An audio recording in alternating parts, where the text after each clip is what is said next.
Have you ever felt like a problem was simply too big to solve, and then watched it get taken care of in a way you never could have planned? That is exactly what happened at St. John's United Methodist Church in Lugoff, South Carolina.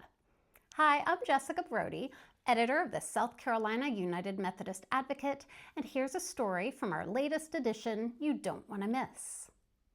The privacy fence at the church parsonage had fallen into some serious disrepair. Boards were warped, nails were sticking out, and one section had completely fallen and was being held up by bungee cords. Pastor John Jordan was worried about his toddler granddaughter getting hurt. And after one of his dogs had already been attacked through the fence, he was concerned about his pets too. The problem was that St. John's has faced a decline in membership and revenue in recent years, and the church simply did not have the funds to replace it. I will tell you the rest of the story, but first make sure to hit the like button and follow us for more South Carolina United Methodist news just like this. So, Pastor Jordan made some calls and he got estimates, and his first call was to J.B. Nealey Fence in Elgin, simply because he'd seen their sign in his neighborhood.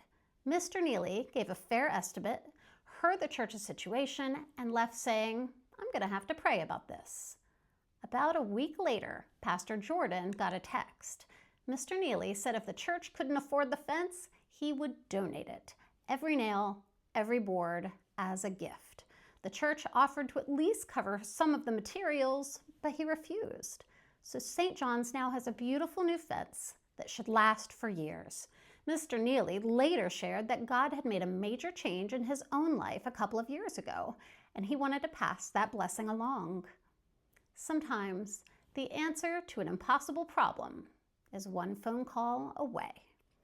Read the full story at advocatesc.org, or even better, get the Advocate delivered directly to your mailbox or your inbox by becoming a subscriber. The Advocate, your source for South Carolina United Methodist news.